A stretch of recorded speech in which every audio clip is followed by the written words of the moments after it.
अरे अरे किती सुंदर, किती सुंदर माझी चिव चिव. Pretty girl walk like this. ये जलवा. वाह वाह वाह. बुलाने का तरीका बड़ा कैजुअल है. ये इकला ये बेबी. वाह.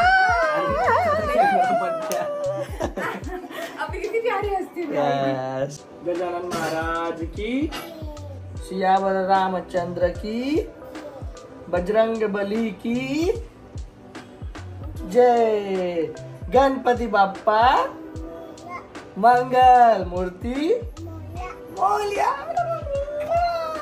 पाहून झाला अर्धा तासापासून चष्मा शोधतोय आणि चष्मा कुठं असेल बरं, कुठं असेल. झालंय, मी माझं काम चालू होतं त्यापासून सांगतो. हे बाई इकडेच आहे चष्मा, कुठं आहे सांग. हे इथं ठेवला, इथं याच्यावरती, आणि पूर्ण घराभरात शोधते चष्मा. हे चष्म्यावाल्यांचा हेच प्रॉब्लेम राहतं. एक तर चष्म्याशिवाय राहू शकत नाही आणि चष्मा नसला तर राहू शकत नाही. आणि इकडं आमचं आगाव. ए बेबी चल, चलो चलो बेबी, मामाच्या गावाला जाऊया, जाऊया मामाच्या गावाला जाऊया.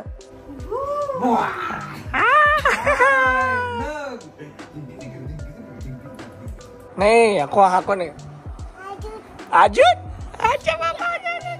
हो, तुला माहिती का अर्जुन दादा फुटबॉल मध्ये जिंकून आला फायनल. विनिंग गोल मारला अर्जुन दादाने. अच्छा बाबा. वा वा वा वा. दादाने मेडल जिंकून आणला. इकडे इकडे हातात धर. चलो भाई, आज अर्जुनने फायनल मध्ये जो विनिंग गोल मारलाय त्याच्या खुशीमध्ये everyone is going out for party. तो सगळे चालले काय म्हणतात, पारिवारिक भोजन, फॅमिली डिनरला.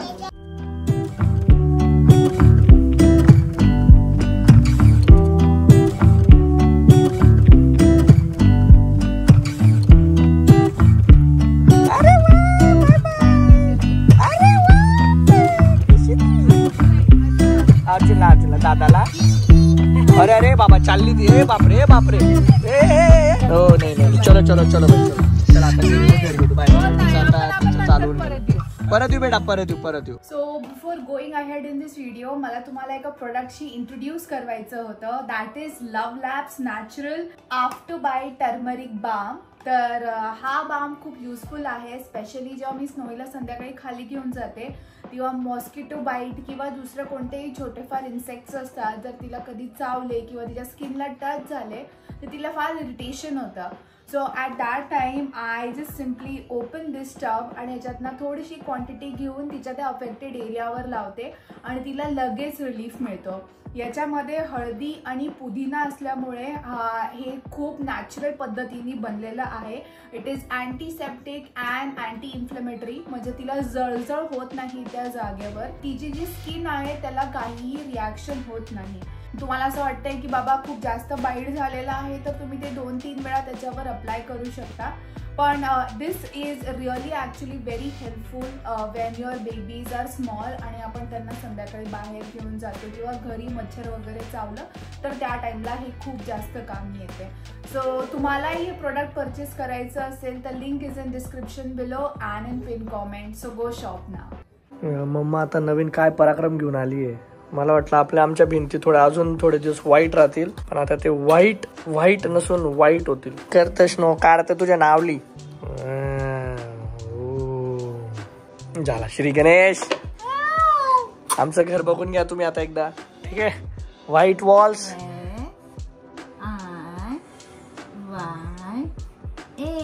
बोल स्नोई बोल. ए. ओ माय गॉड, किती खुश होते ते. करा करा करा. बनो कलाकार बनो, पेंटर बनो, आर्टिस्ट बनो. ऍक्च्युली तिच्या एजच्या हिशोबाने थोडं लवकर आहे, बट ठीक आहे आय थिंक. वा वा वा वा वा वा. हा सध्या तरी बरोबर. करा आता झालं मस्त आमचं बाळ एंगेज. बरं करा बेटा, मी तुला अजून 4-5 आणून दिलं असे, फक्त मस्त राहायचं. आणि हे जे काही पेंटिंग काढशील तू याच्या मी हे करणार, काय म्हणतात त्याला, एक्झिबिशन, आणि त्याच्यानंतर त्याचा निलाव होणार. ठीक आहे. जे पण बघतायत तुम्ही कमेंट मध्ये बोली लावू शकतात की तुम्ही किती देणार आहेत, त्याच्या हिशोबाने आम्ही हे फ्रेम करून तुम्हाला पाठवून देऊ. हे बघा, हे मास्टर पीस मजनूबाईच्या पेंटिंग नंतर. रात्रीचे 8:45 झालेत. स्नोई आणि पापा निघाले वॉकला. अगं तू काय आगोपणा करते बेटा, पाय खाली ठेव. चले बेल वाजून दाखव.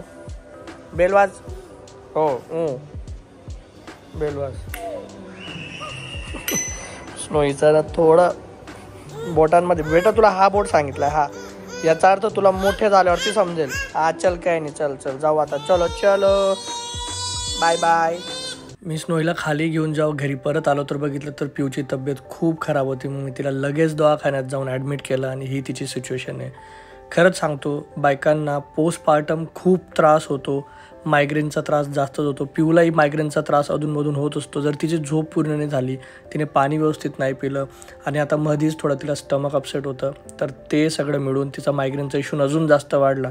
लकीली आम्ही वेळेत हॉस्पिटलला पोहोचल्यामुळे पिऊची ट्रीटमेंट लवकरच सुरू झाली आणि नाव she is doing well. But still मला खूप भीती वाटते जेव्हा मी हॉस्पिटलला येतो. तर आय होप की पिऊ लवकर बरी होईल आणि हे जे काही होत आहे त्याच्यातनं आम्ही लवकर बाहेर पडू. तुम्ही तुमच्या हेल्थची काळजी घ्या, कारण की health is the real wealth. चला, झोप लागत तर नाही आहे, पण झोपण्याचा नक्की प्रयत्न करतो आणि देवाला मी प्रार्थना करतो की पिऊ लवकरच बरी होईल. ओके, फायनली 3rd डे आहे आज. असं बघितलं तर हॉस्पिटलमध्ये 3rd डे आहे आणि आज जरा पिऊ अशी थोडी फ्रेश झाली आहे, थोडी स्माइल करते आहे. आणि how are you first of all?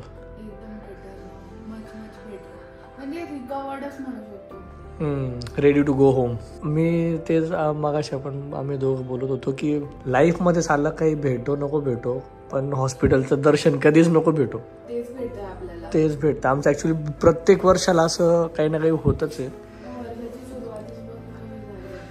It's okay, आता काय, it's a part of life. काय करणार आता, काही गोष्टी आपल्या हातात नसतातच. पण इट्स गुड ना, आपण टायमावर आय थिंक क्विक डिसिजन घेतला आणि पटपट आलो, नाही तर आय थिंक कंडिशन अजून जास्त खराब झाली असते. राईट. बट फायनली ठीक आहे, अंत भला तो सब भला. आज फायनली जाऊ घरी. ओव्हरऑल ऑल गुड आता, एकदम व्यवस्थित. आणि आय थिंक तिने आत्ता जस्ट या म्हणजे कॅमेरा चालू करायच्या आधी तिने पोटभर व्यवस्थित जेवण पण केलं, नाश्ता पण केला. हां, पण त्याच्या आधी तिला असं होत होतं काल परवापर्यंत पोटात काहीही गेलं म्हणजे डायरेक्ट वॉमिटिंग किंवा मग लूज मोशन.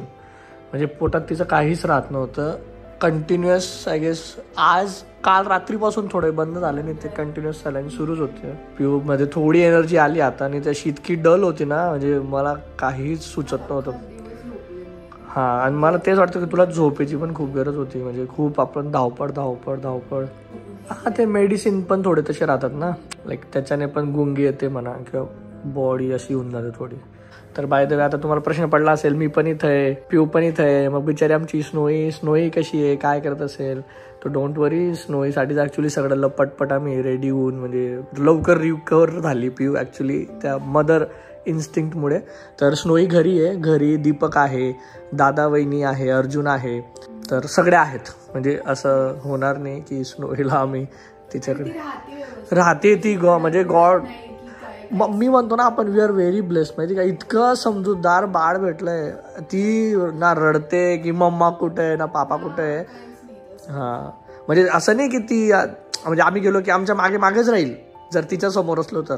पण तिच्या समोर आता नाही आहे तरी ती अशी काही म्हणजे बघून अशी काही रडत नाही की मला जायचंच आहे की मम्माच पाहिजे की पापा. That is really good. कारण की आत्ताच्या कंडिशनला आम्ही इकडं तिला जास्त वेळ ठेवू शकत नाही, काही नाही. तो बाबा रे, म्हणजे पॅरेंटिंग नंतर आजारी पडणं पण रिस्कच आहे. फॅमिली सगळ्यात जास्त इम्पॉर्टंट. तर आमचा हा सगळा जो एपिसोड झाला त्याच्यात फॅमिलीने पण खूप इम्पॉर्टंट रोल प्ले केला. म्हणजे जसंच मला कळलं की आता पिऊला ऍडमिटच करावं लागेल, मी पहिला कॉल लगेच दीपकला केला. दीपकला वाटलं तू पटकन घरी येतो, जिमला गेला, वाटलं गाडी घेऊन घरी आपल्याला हॉस्पिटलला जावं लागेल. लगेच दुसरा कॉल दादांना केला आणि दादांनी आम्ही डायरेक्ट सांगून दिलं एकदम की तुम्ही दोघं येऊन जा, एकदम हक्काने की नाही तुम्ही या, मला तुमची गरज आहे, आय नीड यू गाईज. आणि ते सेकंड थॉट न देता ते पण पटकन निघाले. मी तर पोचलो, पटकन सगळ्या आम्ही फॉर्मॅलिटीज केल्या, तिला ऍडमिट केलं. आणि जेव्हा मला गरज होती सगळ्यांची, म्हणजे जसं दीपकने घरी स्नोईला पूर्ण सांभाळलं, दीपक आणि वहिनी, कारण की स्नोई एका जणाकडनं नाही सांभाळली जात. म्हणजे तुम्हाला जे समजत असेल, वाटत असेल, बट आजकालचे जे पोर आहेत ना ते एका जणाने, म्हणजे बाकीच्यांचं तरी नाही माहीत, पण ऍटलीस्ट स्नोईसाठी आम्ही सांगू शकतो की एका जणाने स्नोई हँडल नाही होत. म्हणजे कमीत कमी 2 जण तरी लागतात तिच्यावर लक्ष ठेवा किंवा तिला खाणं पिणं भरवणं. तर दीपक आणि वहिनी घरी तिचं लक्ष देत होते स्नोईवरती. आणि इकडे मी पिऊ सोबत होतो कॉन्स्टंट.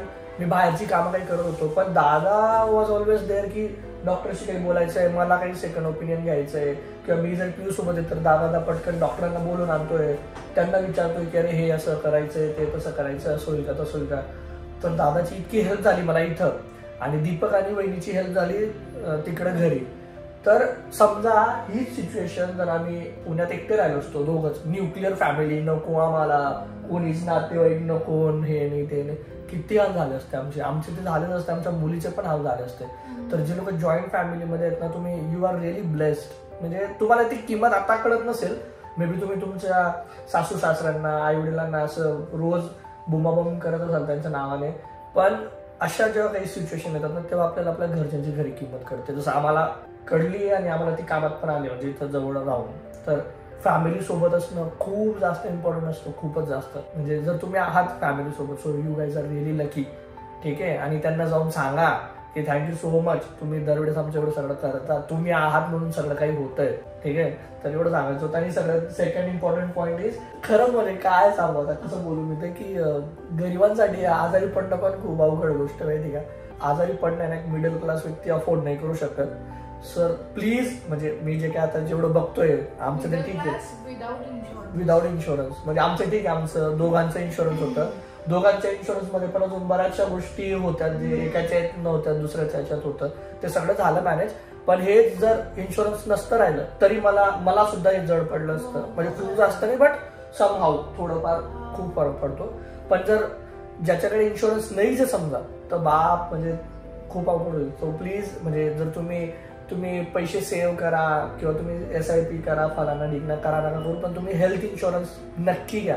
अशा सिच्युएशनला आपल्याला हेल्थ इन्शुरन्सची किंमत कळते. आपला माइंडसेट असा असतो ना, रे हेल्थ इन्शुरन्स म्हणजे वेस्ट ऑफ मनी आहे. पण जरी तुमच्या समजा तुम्ही 5 वर्ष हेल्थ इन्शुरन्स नाही वापरलं, पण तुम्ही 6व्या वर्षी जरी एकदा वापरलं नाही, की तुम्ही 5 वर्षाचे सगळे पैसे सोबत तुमचे वसूल होतात. So give a thought, save with term insurance. लाईफचा काही भरोसा नसतो, कधी काय होऊन जाईल. तर हेल्थ आणि term insurance is the must thing. तुम्ही बाकीच्या सेव्हिंगच्या गोष्टी नाही केल्या तरी चालेल, पण या 2 गोष्टी नक्की करा. आणि जर तुम्हाला अजून डिटेल हवे असतील, डिस्क्रिप्शनमध्ये मी लिंक दिले आहेत दोघांच्या, हेल्थ आणि टर्म इन्शुरन्स. तिकडे जाऊन क्लिक करा, सगळे डिटेल्स भेटून जातील. कसं वाटतंय घरी जाणार आहे? घाई झाली. हा, मला पण घाई झाली आहे, कारण की एवढंच हे बघा, इथं बस एवढंच. काल फक्त तिला मी थोडं पॅसेजमध्ये वॉकिंग केली, थोडं बाहेर घेऊन गेलो फ्रेश एअर घ्यायला, तेव्हा तिला थोडं बरं वाटलं. अरे नाही, हा चांगलं आहे, जेन्युअनली चांगलं वाटलं थोडं. Okay, so let's see. पटकन डिस्चार्ज करू आणि तुम्हाला बाकीची स्टोरी सांगू. भरपूर काही करायचं आपल्याला. अशांना माहिती असेल, पण तरी यू कॅन टेल देम काय या महिन्यात. म्हणजे या महिन्यात दोन मोठ्या गोष्टी होणार आहेत. पहिली मी सांगून देतो, दुसरी तू सांगून दे. सगळ्यात पहिली मोठी गोष्ट सगळ्यांसाठी जी आहे, 22 जानेवारी प्रभू श्रीराम येत आहेत, प्राणप्रतिष्ठा होते, राम मंदिरचं उद्घाटन होणार आहे अयोध्यामध्ये.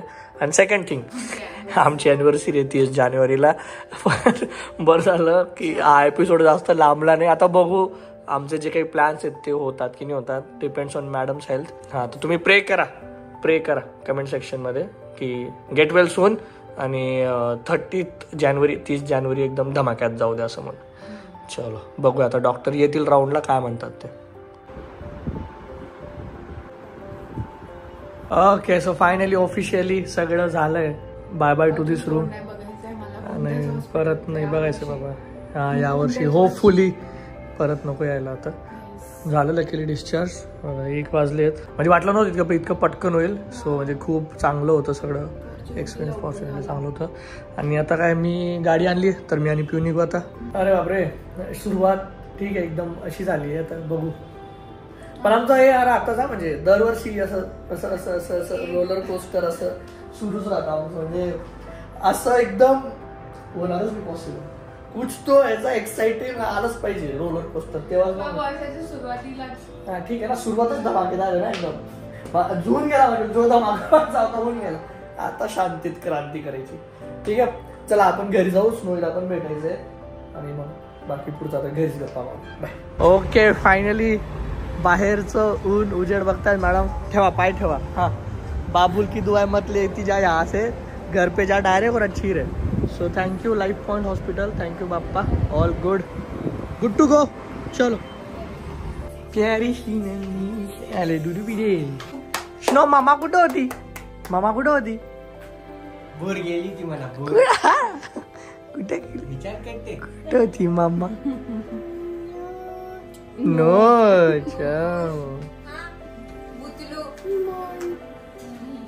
मून. हो मून बेटा मून. थँक्स टू दादा वहिनी, अर्जुन, दीपक, सगळे लोक. ताई हा भाई ताई आमची ताई खूप खूप मोठा म्हणजे हिला सांभाळणं बघा, हिला सांभाळण्यासाठी 4 लोक घरी होते. त्या आजारी पेशंटला सांभाळायला एकच जण होतो हॉस्पिटलला. ओके चलो अंत भला तो सब भला. जसंही झालं असेल वर्षाची सुरुवात एंडला तर येऊन गेलो परत घरी. So we are happy, no problem, काही प्रॉब्लेम नाही होतं. And I think that's how life is. Life अशीच असते, याला आपण काही करू शकत नाही, पर्याय पण नाही आहे. But at the end I am happy की पिऊ असं पूर्ण रिकवर होऊन आली परत आणि आत्ता परत पुढे काही त्रास नाही होणार. लक्ष देऊ अजून हेल्थवरती जास्त आणि तुम्ही लक्ष द्या हेल्थकडे, कारण की health is the most important thing. Health असेल तर बाकी सगळ्या गोष्टी चांगल्या, हेल्थ नसेल तर बाकी सगळं चांगलं असून पण काहीच फायदा नाही त्याचा. ठीक आहे. So health is the real wealth.